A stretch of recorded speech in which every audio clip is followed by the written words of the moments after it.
Good afternoon. Well,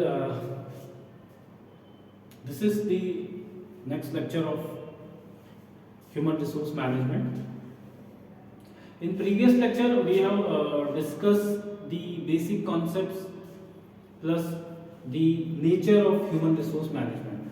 Now, in this lecture, we will be covering functions of human resource management, functions of HRM. Well, as we have discussed in the definition also, like human resource management, it is comprises of three words: human resource and management. And management is all about planning, organizing, directing, and controlling. And when it comes to human resource management, it is the planning, organizing, directing, and controlling of human element, human aspect in an organization. Okay. From that perspective, keeping that thing in mind, we have got the first set of functions of human resource management, which we have labeled as managerial functions. Okay. So there are two broad categories of functions of human resource management. The functions of HRM can be classified into two heads. The first set A is managerial function and other one is operative functions. तो दो तरह के यहाँ पर functions को हम discuss करेंगे इस लेक्चर के अंदर. पहला है मैनेजरियल फंक्शन और दूसरा है operative function. Now managerial functions की अगर हम बात करते हैं, मैनेजमेंट के जो फंक्शंस हैं, एंड मैनेजमेंट के there are four basic functions: planning, organising, directing, implementing. ठीक है. तो ये जो फंक्शंस हैं, planning, organising, directing and controlling, ये ह्यूमन रिसोर्स मैनेजमेंट के मैनेजरियल फंक्शंस के अंदर हमने यहाँ पे पुट अप किया हुआ है. Like planning is concern with deciding in advance what is to be done, how it is to be done and by whom it is to be done. ठीक है. प्लानिंग की अगर मैं बात करता हूँ तो प्लानिंग क्या है? इट इज नथिंग बट एक तरह का ऐसा एक्सरसाइज है या एक ऐसा एक्टिविटी है जिसमें हम डिसाइड करते हैं कि इन टाइम टू कम या आने वाले समय में, फ्यूचर में हमें क्या करना है. ठीक है. तो क्या करना है, कैसे करना है, क्यों करना है, किसके द्वारा किया जाएगा, इन सब क्वेश्चंस के आंसर जो हैं प्लानिंग में निकाले जाते हैं, ढूंढे जाते हैं. तो planning is that activity through which we decide in advance कि हमें क्या, कैसे, क्यों कोई एक्टिविटी परफॉर्म करनी है, क्या उस एक्टिविटी का प्रोसेस फ्लो होगा, किसकी क्या रोल्स एंड रिस्पांसिबिलिटीज रहेंगे, वो सारी चीजें प्लानिंग के अंदर कवर अप होता है. And then comes organising. Organising की अगर मैं बात करता हूँ, organising is more concern with putting the things in order. ठीक है. तो लाइक जैसे मैं बात कर रहा था कि अरेंज करना. ठीक है. किसी चीज को ऑर्डर में पुट अप करना या किसी चीज को कलेक्ट करना, या हम सीधे सीधे बात करें कि जब मैं कोई भी टास्क कैरी आउट करूंगा तो वहां पे कुछ रिसोर्स लगेंगे. ठीक है. तो उन रिसोर्सेस को प्रोक्योर करना, उन रिसोर्सेस को कलेक्ट करना, अरेंज करना, दैट इज ऑर्गेनाइजिंग. ठीक है. तो जो भी आपके रिसोर्स रिक्वायरमेंट है, उस रिसोर्स रिक्वायरमेंट के अकॉर्डिंग चीजों को एग्जीक्यूट करना, एक प्लेस पे इकट्ठा करना, that is organising. Once you have collected the things and once you have decided the order in which they are to be used, उसके बाद आता है डायरेक्टिंग. ठीक है. to pass on instructions. ठीक है. इन ट्रू सेंस अगर मैं यहाँ पे डायरेक्टिंग की बात करता हूँ, directing is more concern with executing the plans. ठीक है. तो जो भी आपके प्लान्स हैं, उन प्लान्स का डिप्लॉयमेंट, उनका एग्जीक्यूशन जो है वो आपका ऑर्गेनाइजिंग एंड डायरेक्टिंग के अंदर होता है. And once you execute your plan, तो देयर आर चांसेस, पॉसिबिलिटीज होती है कि थोड़ा बहुत डिविएशन आ जाए. जो आप एक्चुअल चीजें सोच के चलते हैं उसके अकॉर्डिंग या उसके अनुरूप आपको रिजल्ट्स नहीं मिले, आपको कुछ फर्दर चेंजेस इनकॉर्पोरेट करने पड़े तो वो जो चीजें होंगी वो होंगी आपके कंट्रोलिंग के अंदर, ठीक है। To bring back the things on track if there are certain deviations, तो अगर कहीं कुछ थोड़े बहुत लाइक मॉडिफिकेशंस या अल्टरेशंस आपको करने होते हैं तो कंट्रोलिंग के थ्रू कर दिया जाता है, ठीक। तो ये तो आपके बेसिक फंक्शंस हैं, planning, organising, directing and controlling. इनके अलावा जब मैं बात करता हूँ स्पेसिफिकली ह्यूमन रिसोर्स मैनेजमेंट की, तो एचआर फंक्शंस जो हैं वो ब्रॉड इन कैटेगरीज के अंदर उनको रखा गया है। ऑपरेटिव फंक्शंस जो हैं वो एम्प्लॉयमेंट रिलेटेड हो सकते हैं, डेवलपमेंट रिलेटेड होते हैं, कंपनसेशन एंड वेलफेयर से रिलेटेड होगा, देन ह्यूमन रिलेशन से रिलेटेड होगा, और एक जो है लास्ट आपका information system and audit concern, ठीक है। अब ये जो ऑपरेटिव फंक्शंस हैं क्या हैं, इनको हम देखेंगे वन बाय वन। पहला जो सेट मैंने यहाँ पे मेंशन किया हुआ है ऑपरेटिव फंक्शन के अंदर वो है आपका एम्प्लॉयमेंट। जो बेसिक एम्प्लॉयमेंट होता है, बेसिक एम्प्लॉयमेंट के टर्म्स एंड कंडीशन से रिलेटेड, उसके एग्जीक्यूशन से रिलेटेड जो एक्टिविटीज होती हैं, जो टास्क होते हैं परफॉर्म करने के लिए, वो यहाँ पे लिस्टेड आउट है, ठीक है।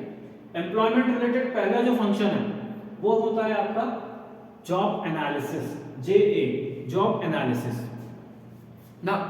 जैसा कि क्लियर आपको यहां पर हो रहा है, जॉब का एनालिसिस, एनालिसिस मींस स्टडी, ठीक है। तो it is a thorough study of a particular job. अब थरो स्टडी से अगर मैं बात करूं तो थरो स्टडी से मेरा मतलब है कि एक तो वो जॉब एग्जैक्टली होगा क्या, तो defining the nature and scope of the job, ठीक है। फिर दूसरा उस जॉब को परफॉर्म करने के लिए क्या स्किल सेट रिक्वायर्ड होगा, तो defining the competency required to perform the job, and finally what is to be paid against the job, ठीक है। तो ये देखना कि क्या करना है जॉब के अंदर, ठीक है। तो जॉब के जो भी लाइक फॉर एग्जांपल हम एक जॉब उठा के देखते हैं, let's say job of A clerk. तो एक क्लर्क, एक ऑफिस क्लर्क से क्या एक्सपेक्टेड है, ऑफिस क्लर्क को क्या क्या टास्क परफॉर्म करना होगा, उसका एक लिस्टिंग हमें सबसे पहले करना पड़ेगा, ठीक है। तो हम देखें कि ठीक है क्लर्क है तो उसको ऑफिस वर्क करना है, उसको फाइल्स मेंटेन करके रखनी है, उसको डॉक्यूमेंटेशन करना है प्रॉपर, ठीक है। देन रिपोर्टिंग की जब बात आती है, is to prepare the reports, उन रिपोर्ट्स को सबमिट करना, like these can be the various task जो कि एक क्लर्क को परफॉर्म करना होगा, ठीक है। अब ये जो लिस्ट हम प्रिपेयर करते हैं, it is technically called job description. We are describing the job, ठीक है। डिस्क्राइब किया है हमने मेंशन किया है कि इस जॉब के अंदर कौन कौन से टास्क परफॉर्म करने होंगे, that will be job description. Job description के बाद एक चीज आती है that is called job specification, ठीक है। स्पेसिफिकेशन का मतलब है यहां पर हम बात करेंगे किसकी, the qualities which are required, ठीक है। जैसे फॉर एग्जांपल हम ने आप देखते हो कई सारे जॉब एडवर्टीजमेंट्स आते हैं पेपर में। अब जॉब एडवर्टीजमेंट आता है, उसमें आप देखते हो कि एक तो लिखा हुआ था कि जॉब क्या है, दूसरा होता है कि एसेंशियल क्वालिफिकेशन, ठीक है ना। उस जॉब को परफॉर्म करने के लिए क्या क्वालिफिकेशन होनी चाहिए, ठीक है। तो वो जो जॉब क्वालिफिकेशन रिक्वायर्ड है या उसके अलावा जो दूसरी चीजें एक्सपेक्टेड होती है from the person who will be holding that position, वो कहलाएगा जॉब स्पेसिफिकेशन। उस जॉब को परफॉर्म करने के लिए बेसिक क्राइटेरिया क्या होना चाहिए, क्या बेसिक क्राइटेरिया आपको फुलफिल करना होता है in order to get that position, ठीक है। तो जॉब एनालिसिस के अंदर हमने एक तो जॉब डिस्क्रिप्शन वो तैयार करते हैं हम, फिर जॉब स्पेसिफिकेशन प्रिपेयर करते हैं, and third is the job evaluation part. उसको हम नीचे भी देखेंगे क्योंकि वो यहाँ पे कंपनसेशन से रिलेटेड होता है। जॉब इवैल्यूएशन बेसिकली एक जॉब को मॉनेटरी टर्म्स में रिप्रेजेंट करना, या मैं सीधा ऐसा कह दूं कि किसी भी गिवन जॉब के लिए उसका रेम्युनरेशन पार्ट डिसाइड करना या कैलकुलेट करना, ठीक है। अगर XYZ जॉब परफॉर्म करता है कोई, तो हम उसको कितना पे करेंगे। तो वो पे ब्रैकेट्स जो होते हैं वो डिफाइन करना जॉब इवैल्यूएशन कहलाता है। जॉब एनालिसिस इन तीनों का कॉम्बिनेशन होता है, ठीक है। तो जॉब एनालिसिस में job specification, job description and job evaluation, ये तीनों आते हैं। तो पहले जो फंक्शन होता है वो यही है कि एक गिवन जॉब, एक जॉब को स्टडी करना, थरोली स्टडी करना, स्टडी करने के बाद क्या टास्क परफॉर्म करने हैं, उन टास्क का लिस्टिंग करना, अकॉर्डिंगली बेस्ट सूटेड पर्सन कौन होगा, उसके क्या क्वालिफिकेशन होनी चाहिए, उसका क्या स्किल सेट होना चाहिए, वो चीज डिटरमाइन करना, एंड अकॉर्डिंगली उस पर्सन को कितना पे किया जाना है उसका कैलकुलेशन, वो सारा कुछ आपका जॉब एनालिसिस के अंदर जाएगा। Then comes the next function of HRM, next operative function of HRM, जो कि है आपका HRP, ह्यूमन रिसोर्स प्लानिंग। जैसे यहाँ आप देख रहे हो प्लानिंग था, वैसे ही HRP जो है it is human resource planning. Planning the requirement, ठीक है, requirement of man power in terms of two things, ठीक है। दो चीजों के अकॉर्डिंग हम डिसाइड करते हैं, एक होता है आपका नेचर और दूसरा होता है नंबर, ठीक है। या मैं थोड़ा सा अगर उसको और दूसरे शब्दों में डिस्क्राइब करने जाऊं तो मैं यूज कर सकता हूं क्वालिटी और क्वांटिटी, ठीक है। तो इस चीज का निर्धारण करना या इस चीज को कैलकुलेट करना कि हमें कितने लोगों की आवश्यकता है और कैसे लोगों की आवश्यकता है, ठीक है। नंबर एंड नेचर, दो चीज मैंने बोली, ठीक है। तो weather will be requiring like skilled employee की हमें जरूरत होगी कि अनस्किल्ड की होगी कि सेमी स्किल्ड की होगी। लेट्स से कोई वर्क है, मैं एक फैक्ट्री में HR मैनेजर हूँ, एक प्रोजेक्शंस मुझे देने हैं कि इन द नेक्स्ट क्वार्टर, ठीक है, जो भी हमारे प्रोजेक्टेड प्रोडक्शन टारगेट्स हैं उसको ध्यान में रखते हुए हमें कितना मैन पावर रिक्वायर्ड होगा, आउट ऑफ दोज इतने हमें स्किल्ड लोग चाहिए, इतने स्किल्ड वर्कर चाहिए, इतने अनस्किल्ड चाहिए, इतने सेमी स्किल्ड चाहिए, ठीक है। तो वो जो बाइफर्केशन है, वो बाइफर्केशन का असेसमेंट ह्यूमन रिसोर्स प्लानिंग में किया जाता है, ठीक है, कि आपको किस तरह के वर्कर्स की रिक्वायरमेंट होनी है और कितने नंबर्स में कौन से वर्कर आपको चाहिए, लाइक सेमी स्किल्ड कितने चाहिए, अनस्किल्ड कितने चाहिए और स्किल्ड कितने चाहिए, ठीक है। तो वो जो बाइफर्केशन होगा कि in what quantity and of what quality people you will be requiring in coming time, वो ह्यूमन रिसोर्स प्लानिंग है।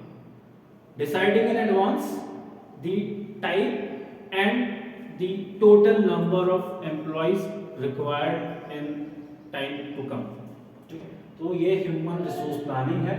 Human resource planning once you get कि ओके फाइन हमें इतने लोगों की आवश्यकता है, now there could be 3 different combinations. जब आप कैलकुलेट करते हो कि आने वाले समय में हमें कितने और कैसे लोगों की जरूरत है, तो वहां पे 3 कॉम्बिनेशंस हो सकते हैं। या तो आपका एग्जिस्टिंग जो वर्कफोर्स है वो सफिशिएंट है जितना कि आपको चाहिए, ठीक है, दैट मींस जो रिक्वायर्ड वर्कफोर्स है it is equal to existing workforce. ऐसे कंडीशन में क्या करना है, हमें कुछ नहीं करना, जस्ट इंस्ट्रक्शंस पास ऑन करने हैं, वर्क असाइन करना है, ठीक है। लेकिन अगर हम ऐसा मान के चलें कि लाइक जहां पे लेस देन ग्रेटर देन वाली कुछ कंडीशंस अराइज होती हैं, या तो आपकी जो रिक्वायर्ड वर्कफोर्स है वो ज्यादा है जितना आपके पास एट प्रेजेंट है, तो हम क्या करेंगे, जब ज्यादा लोगों की आवश्यकता हमें पड़ेगी तो हम नेक्स्ट फंक्शन की तरफ मूव करेंगे, that is called recruitment and selection, ठीक है, रिक्रूटमेंट एंड सिलेक्शन। इसके जस्ट कॉन्ट्ररी, अगर ऐसी सिचुएशन अराइज होती है जहां पर रिक्वायरमेंट कम है लेकिन हमारे पास एग्जिस्टिंग वर्कफोर्स ज्यादा है, मतलब हमें लोगों की आवश्यकता नहीं है और हमारे पास एक्सेस में अभी वर्कफोर्स है या हमारे पास ज्यादा एम्प्लॉइज है, तो हमें क्या करना पड़ेगा, हमें थोड़ा सा कर्टेल करना पड़ेगा, अपना वर्कफोर्स लिमिट करना पड़ेगा, ठीक है। वो कैसे किया जाता है वो भी हम कहीं ना कहीं अभी आगे देखेंगे, ठीक है। तो दो पॉसिबिलिटी होगी, या रादर मैं बोलूं तीन पॉसिबिलिटी है। जब आपने ह्यूमन रिसोर्स प्लानिंग किया तो आपको एक सर्टेन नंबर मिल गया कि मुझे इतने लोगों की आवश्यकता है। अब वो नंबर कम भी हो सकता है आपके एग्जिस्टिंग वर्कफोर्स से, ज्यादा भी हो सकता है, उसके बराबर भी हो सकता है। बराबर है तो सारी चीजें स्मूथ वे में आप कैरी आउट करेंगे। अगर आवश्यकता है लोगों की तो हम क्या करेंगे, we will go to recruitment and selection, R&S, recruitment and selection is concern with procuring man power, लोगों को जुटाना इन द सेंस नए लोगों को ऑर्गेनाइजेशन के साथ जोड़ना, ठीक है। रिक्रूटमेंट और सिलेक्शन ये दो सेपरेट फंक्शन की तरह भी बहुत सी ऑर्गेनाइजेशन के अंदर देखे जाते हैं, और कई ऑर्गेनाइजेशन इन दोनों को क्लब करके एक फंक्शन की तरह भी ट्रीट करती है। लाइक कुछ ऑर्गेनाइजेशन है वो रिक्रूटमेंट अलग करती है, सिलेक्शन प्रोसीजर उसके बाद next like set of activity की तरह होता है, और कई जगहों पर एक कंबाइंड फॉर्म में रिक्रूटमेंट सिलेक्शन किया जाता है। नाउ रिक्रूटमेंट जो है it is attracting the potential workforce, जो भी कैंडिडेट्स हैं पोटेंशियल कैंडिडेट को अट्रैक्ट करना वो रिक्रूटमेंट कहलाएगा, ठीक है। And once you have substantial number of potential candidate तो उसमें से बेस्ट को पिक करना, दैट इज सिलेक्शन, ठीक है। तो ज्यादा से ज्यादा लोग आपके ने जो आइडेंटिफाई किया हुआ है एक पर्टिकुलर जॉब, उस जॉब के लिए ज्यादा से ज्यादा लोग अप्लाई करें, उस चीज को इंश्योर करने का काम रिक्रूटमेंट का होता है। रिक्रूटमेंट में हमारा पर्पस क्या है, ज्यादा से ज्यादा कैंडिडेट अट्रैक्ट करना। एंड वंस आपके पास एप्लीकेशंस आ जाते हैं, रिज्यूम आ जाते हैं, तो उन रिज्यूम्स के बेसिस पे फर्दर कैंडिडेट्स को अप्रोच करना, उनके रिज्यूम के बेसिस पे कुछ कैंडिडेट्स को फिल्टर आउट कर देना, फिर उसके बाद बहुत सारे जो अलग अलग सिलेक्शन के टूल्स होते हैं, लाइक इंटरव्यूज होते हैं, अलग अलग तरह के इंटरव्यूज होते हैं, फिर कुछ टेस्ट आप कंडक्ट कर सकते हैं, लॉजिकल रीजनिंग एप्टीट्यूड, इस तरह के टेस्ट आप कंडक्ट कर सकते हैं, पर्सनालिटी टेस्ट आप कंडक्ट करते हैं। तो ये जो अलग अलग टेस्ट होते हैं या जो इंटरव्यूज हम कंडक्ट करते हैं, उसके बेसिस पे आप क्या करना चाहते हो, आप रेट करना चाहते हो कैंडिडेट को, उसके स्किल सेट को, और वहां से जो बेस्ट सूटेड होते हैं आप उनको पास ऑन करते चले जाते हैं, लाइक फिल्टर आउट करते चले जाते हैं। कुछ लोगों को आप हटा देंगे, कुछ लोगों को आप नेक्स्ट स्टेज पे, नेक्स्ट लेवल पे लेके जाते हैं। इस तरह से आप क्या करते हो, फिल्टर आउट करते करते करते या उनकी छटनी करते करते जो भी रिक्वायर्ड नंबर में आपको, जितनी भी आपके पास जो पोजीशंस हैं, जो ओपनिंग्स हैं, उतने नंबर्स में आप कैंडिडेट को finally you make your mind to hire those candidate. तो वो ये पूरा आपका रिक्रूटमेंट और सिलेक्शन फंक्शन होता है, ठीक है। वंस यू फाइनली डिसाइड कि हाँ this is the right person, या ये व्यक्ति सही है इस जॉब पोजीशन के लिए, तो आप क्या करते हो, you issue them job offer, ठीक है। तो नेक्स्ट जो फंक्शन आता है वो होता है आपका placement and induction. Placement induction या उसको आप ओरिएंटेशन भी बोल सकते हैं, ठीक है। अलग अलग वर्ड्स आप यहाँ पर यूज कर सकते हैं। ये जो फंक्शन होता है इंडक्शन फंक्शन, बेसिकली जितने भी नई ज्वाइनिंग्स होती हैं, न्यू रिक्रूट्स जो होते हैं, उनको वेलकम करना, उनको एट ईज लेके आना, उनको इंफॉर्मेशन प्रोवाइड करना about the organization, about their work and all, वो सब इंडक्शन के अंदर होता है। इंडक्शन, इंट्रोडक्शन, आप उसको इस तरीके से लेके चले। लाइक इंडक्शन में हमने क्या करना है, it is more of a kind of introduction, ठीक है। वो एक इंट्रोडक्टरी फेज है, किसका, एक पर्सन का, एक ऑर्गेनाइजेशन के अंदर। तो जब भी आप नई ज्वाइनिंग्स किसी को देते हैं, तो वो जो पर्सन जिसको आपने अपॉइंट किया है, उसका फर्स्ट एंड फॉरमोस्ट जो भी फॉर्मेलिटीज हैं, पेपर वर्क, ठीक है, वो पेपर वर्क कंप्लीट करना, उसको इंफॉर्मेशन पास ऑन करना about the job, about the organization, उन सब चीजों से उसको अवेयर कराना। And once that person is comfortable, या हम ऐसा भी बोलते हैं इंडक्शन में आप क्या करते हो, उसको कंफर्टेबल फील कराते हो, ठीक है। एक बार पर्सन ने ज्वाइन कर लिया, ज्वाइन कर लिया, उसको आपने कंफर्टेबल फील करा दिया, फिर बात आ जाती है उसके टास्क परफॉर्मेंस की। आप उसको टास्क असाइन कर देते हैं और यू एक्सपेक्ट कि वो प्रॉपरली वर्क करे। Next comes development. जब पर्सन अपना वर्क स्टार्ट कर देता है, परफॉर्म करने लग जाता है, तो पैरेलली आप क्या करते हैं, आप उसको ग्रूम भी करते हैं, आप उसको प्रिपेयर करते हैं फ्यूचर के लिए, ठीक है। या हम ऐसा बोलें कि आप उसके अंदर इन्वेस्टमेंट स्टार्ट कर देते हैं, ठीक है। वो इन्वेस्टमेंट जो है it is nothing but the next operative function, जिसको हमने डेवलपमेंट कहा है। अब डेवलपमेंट में यहां आप देख रहे हो एक आ रहा है परफॉर्मेंस अप्रेजल। दो performance appraisal is more concern with the compensation thing, but उसको हमने यहां डेवलपमेंट में रखा हुआ है, क्योंकि जब आप परफॉर्मेंस को असेस करते हैं, ठीक है, हर एक ऑर्गेनाइजेशन में एचआर जो डिपार्टमेंट है वो डिसाइड करता है लाइक कितना टेन्योर उनको रखना है परफॉर्मेंस अप्रेजल के लिए, ठीक है। अलग अलग अप्रेजल साइकिल्स होते हैं, कुछ जगह पे अप्रेजल साइकिल लाइक एनुअल होता है, mostly in most of the organisations you will find कि वहां पर एनुअल अप्रेजल्स होते हैं, एक साल में एक बार आपके वर्क को पूरा जो एक साल भर में आपने जितना भी आउटपुट दिया है उसको देखा जाता है, उसको कंपेयर किया जाता है with other employees, and based on that आपको कुछ प्रमोशन, ठीक है, या कुछ लेट्स से पे हाइक और वो चीजें ऑफर की जाती है बेस्ड ऑन दी परफॉर्मेंस। तो वो जो परफॉर्मेंस अप्रेजल है, एक चीज तो यह है कि यहां से आपको पता लग जाता है कि what extent of work the person has done, ठीक है। तो क्या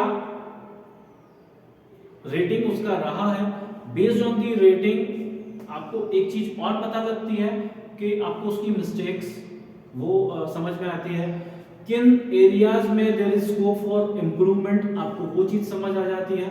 तो परफॉर्मेंस अप्रेजल का एक पर्पस या ऑब्जेक्टिव जो है वो ये भी है कि आप वहां से ये आइडेंटिफाई करते हैं कि किस एरिया में पर्सन लेक कर रहा है, ठीक है। जहां पर भी वो लेक कर रहा है हमें करेक्टिव एक्शन लेने की जरूरत है, वहां हम क्या करते हैं, we offer the person sort of training program, ठीक है। We ask the person to undergo training, हम उसको असिस्ट करते हैं, हम उसको करते हैं, हम इंस्ट्रक्टर उसके पास छोड़ देते हैं, एक गाइड साइन कर देते हैं, और जो इंस्ट्रक्टर या गाइड है वो फर्दर उसको ग्रूम करता है, उसको प्रिपेयर करता है, और वो जो भी एक एरिया जो आपने आइडेंटिफाई किया था जहां स्कोप इंप्रूवमेंट के लिए उस पर्सन के लिए, वो हम वहां पर वो इंप्रूवमेंट हम उसके अंदर लाने के लिए एफर्ट्स लगाते हैं, वो डेवलपमेंट में पहला हमने देखा परफॉर्मेंस अप्रेजल, ये एक फंक्शन है। सेकंड फंक्शन हमने यहाँ पे देखा training and development. Training and development, अब ट्रेनिंग जैसे मैं बात कर रहा हूँ, training could be of two types. एक तो जो एग्जिस्टिंग आपके स्किल्स जो आप चाहते हैं कि वर्कर्स के अंदर हो, वो स्किल उनके अंदर इम्पार्ट करना, वो ट्रेनिंग के थ्रू किया जा सकता है। दूसरा जब मैं बात करता हूं, एक चीज हो सकती है कि जब फ्यूचर रोल्स की बात आती है, इन नियर फ्यूचर अगर आप एक्सपेक्ट करते हैं उस पर्सन को कुछ नए टास्क असाइन करने का, कुछ नई जॉब रिस्पॉन्सिबिलिटीज अगर देने का प्लान करते हैं, if you are like having a policy of job rotation, तो अगर आप टाइम टू टाइम, ठीक है, अलग अलग लाइक सेट ऑफ वर्क के लिए उनको डेप्यूटेशन पे भेजते हैं या उनको रोटेट करते हैं, तो वहां पर मल्टीपल स्किल्स आपको लोगों के अंदर चाहिए होती है। वो मल्टीपल स्किल्स हम उनको ट्रेनिंग के थ्रू प्रोवाइड कर सकते हैं, या सेम चीज जो है उसको मैं डेवलपमेंट प्रोग्राम्स के अंदर भी पुट अप कर सकता हूँ, ठीक है। तो training plus management development programs भी ऑर्गेनाइजेशन कंडक्ट करती है, एग्जीक्यूटिव डेवलपमेंट प्रोग्राम्स कंडक्ट किए जाते हैं। तो वो सारा कुछ जो है वो यहाँ पर टीएनडी के अंदर हम परफॉर्म करेंगे। तो एक जो फंक्शन है जो कि नीड रिक्वायरमेंट जो आपकी है, जो स्किल रिक्वायरमेंट है, उसको एड्रेस करता है, वो है आपका training and development. Next comes the career planning. हर एक इंडिविजुअल के अंदर एक कह सकते हैं कि एक उसका जील होता है, उसके अंदर एक ड्राइव होती है। हर कोई चाहता है कि वो ग्रो करे, हर किसी को चाहिए कि वो जो भी ऑर्गेनाइजेशन हिरार्की है उसके अंदर ऊपर की तरफ मूव हो, ठीक है। तो वो जो अपवर्ड मूवमेंट की एक हम बोल सकते हैं चाहत लोगों के अंदर होती है, उसको फुलफिल किया जा सकता है करियर प्लानिंग के थ्रू। करियर प्लानिंग के थ्रू हम करियर पाथ वो जो है वो डिसाइड करते हैं हमारे एग्जिस्टिंग एम्प्लॉयज के लिए, ठीक है। जब लाइक कोई एम्प्लॉय आपके साथ लंबे समय तक जुड़ा रहता है तो एक एडवांटेज या एक बेनिफिट आप भी उसको देना चाहते हैं, आप भी उसको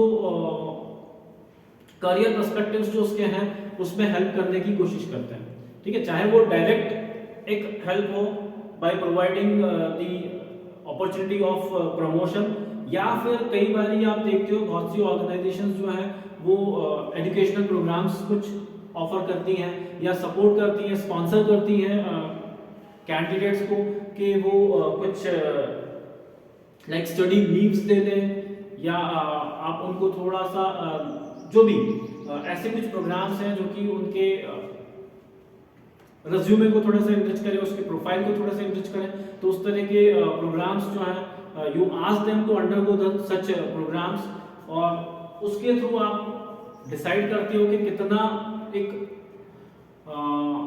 लाइक लॉन्ग रन उस पर्सन का हो सकता है आपकी ऑर्गेनाइजेशन के अंदर। तो आपके वर्कर्स, आपके एम्प्लॉइज, उनके करियर गोल्स, उनके करियर एस्पिरेशंस को ध्यान में रखते हुए विद इन द ऑर्गेनाइजेशन उनको प्रोग्रेशन प्रोवाइड करना, career planning. And then comes organizational development, OD. Organizational development basically एक ऐसा ब्रांच है, एक ऐसा स्टडी है, एक ऐसा हम बोल सकते हैं फंक्शन है ह्यूमन रिसोर्स मैनेजमेंट का, जहां पर आप ऑर्गेनाइजेशन को बढ़ाना चाह रहे हैं, ऑर्गेनाइजेशन को एक स्टेप आगे आप लेके जाना चाह रहे हो, आप अपलिफ्ट करना चाह रहे हैं ओवरऑल ऑर्गेनाइजेशन को, ठीक है। ऑर्गेनाइजेशन को डेवलप करने के लिए there could be an number of ways, ठीक है। उसमें से एक बहुत इंपॉर्टेंट जो फैक्टर होता है वो होता है आपका एग्जिस्टिंग वर्कफोर्स। तो एग्जिस्टिंग वर्कफोर्स को डेवलप करके आप ऑर्गेनाइजेशन को या ऑर्गेनाइजेशन को डेवलप कर सकते हैं। तो human resource is the key to organizational development, ठीक है। ओवरऑल ऑर्गेनाइजेशन का कल्चर, ऑर्गेनाइजेशन की एक्टिविटीज, ऑर्गेनाइजेशन की processes plus organization as a whole, उसको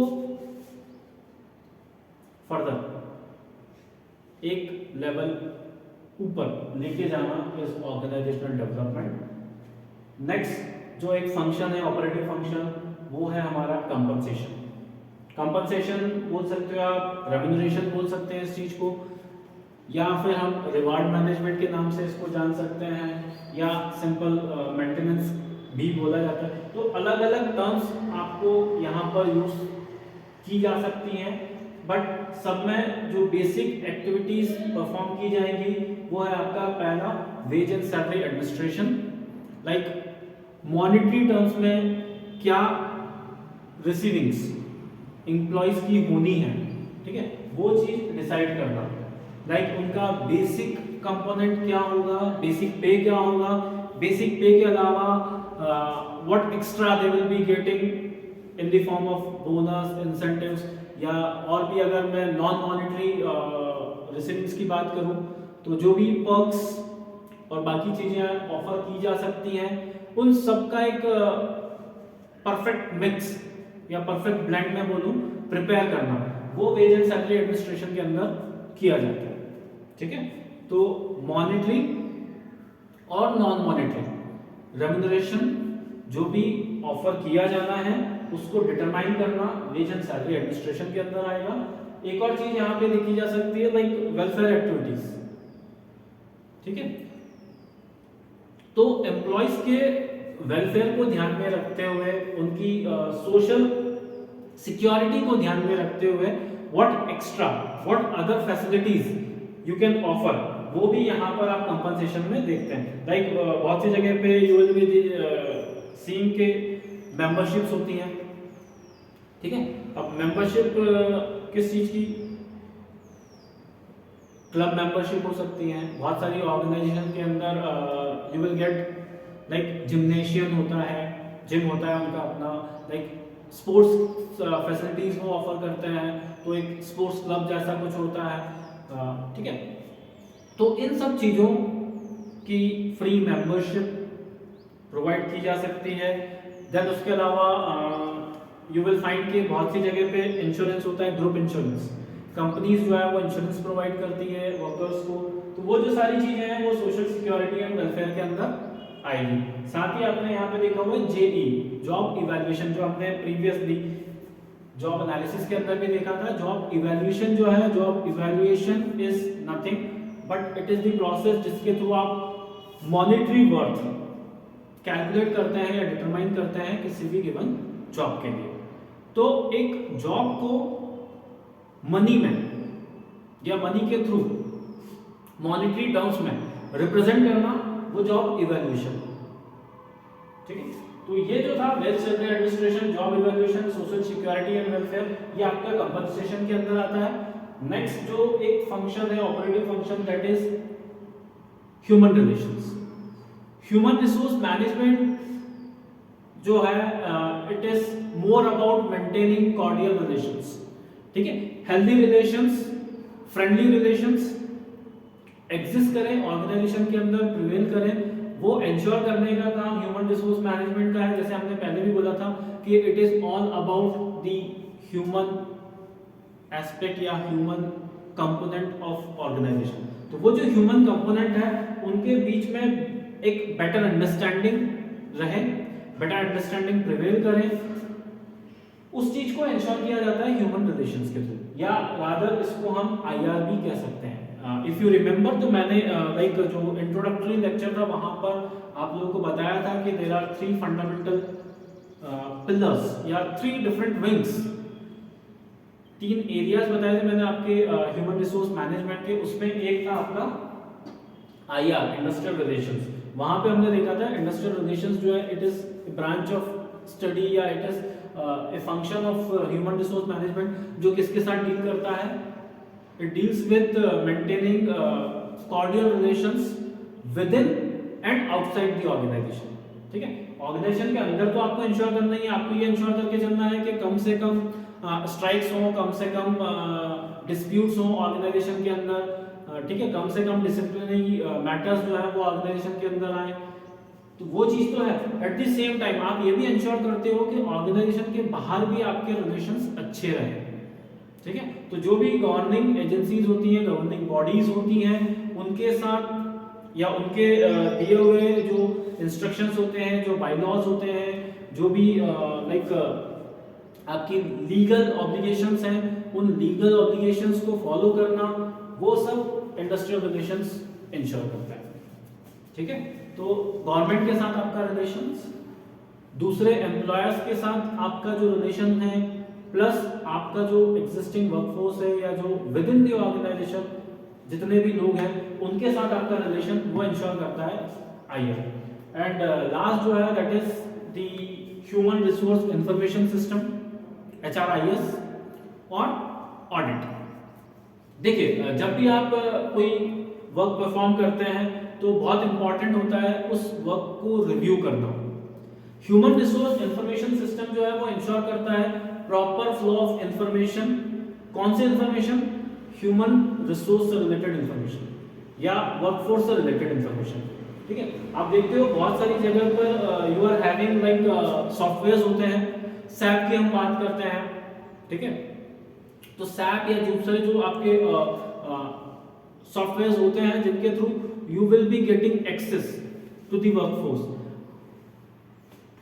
बहुत सी ऑर्गेनाइजेशन में सारी चीज़ें जो है वो डिजिटल फॉर्म में होती है, हर एक एम्प्लॉय का अपना एक लॉगिन होता है, एक डेटाबेस आप मेंटेन करके चलते हैं हर एक एम्प्लॉय के रिस्पेक्ट में। तो वैसे नॉर्मली जो यहाँ पर जब हम एम्प्लॉयमेंट के रिस्पेक्ट में एम्प्लॉयज की फाइल्स प्रिपेयर करने की बात करते हैं या उनके डॉक्यूमेंटेशन की बात करते हैं, लाइक डिजिटल फॉर्म में अगर वो आप मेंटेन करके चलते हैं, ठीक है। फिर अगर एम्प्लॉय खुद एक्सेस कर सकता है आपके लीव्स को या बाकी चीजों को, तो वो सब चीजें ह्यूमन रिसोर्स इंफॉर्मेशन के थ्रू पॉसिबल है। Having a like digital system for maintaining the flow of human resource within the organization, at the same time उसका एक्सेस ग्रांट करना, वो सब ह्यूमन रिसोर्स इंफॉर्मेशन सिस्टम के अंदर आएगा। And एक चीज होता है ह्यूमन रिसोर्स ऑडिट। जिस तरह से आप फाइनेंस में देखते हो, लाइक फाइनेंस में ऑडिट परफॉर्म किया जाता है, जहां पे आप देखते हैं कि ईयर राउंड जो भी एक्टिविटीज परफॉर्म की गई है उसमें कहीं कोई लाइक फॉल्ट तो नहीं है, कोई लेक्यूना नहीं है, कोई लिमिटेशन तो नहीं है, कहीं कोई चीजें गलत वे में तो रिप्रेजेंट नहीं की गई है, ठीक है। तो वो जो लाइक प्रोसेस है जहां पर आप एक्टिविटीज को वेरीफाई करते हैं, इंश्योर करते हैं कि वो सही है या गलत है, और अकॉर्डिंगली कुछ सजेशंस आप प्रोवाइड करते हैं for the sake of improvement या for the sake of rectifying the mistakes. तो वो चीज ह्यूमन रिसोर्स के रिस्पेक्ट में भी किया जा सकता है। लाइक जो भी आपकी एचआर रिलेटेड एक्टिविटीज होती है या आपके एचआर डॉक्यूमेंट्स हैं या जो रिकॉर्ड्स होते हैं, उन रिकॉर्ड्स को रिव्यू करके वहां से देखना कि कहीं कोई मिस्टेक्स तो उसके अंदर नहीं है, and accordingly corrective actions suggest करना या इनकॉर्पोरेट करना, वो होगा आपका ऑडिट, ठीक है। क्रॉस चेक करना, चीजों को क्रॉस चेक करना या वेरीफाई करना, वो ऑडिट के अंदर है, ठीक है। तो this is all about functions of human resource management. Next class में हम देखेंगे कि एक ह्यूमन रिसोर्स मैनेजर को क्या क्या रोल परफॉर्म करने होते हैं। तो रोल ऑफ एचआर मैनेजर वो हम नेक्स्ट क्लास में डिस्कस करेंगे। Till then thank you, have a nice day.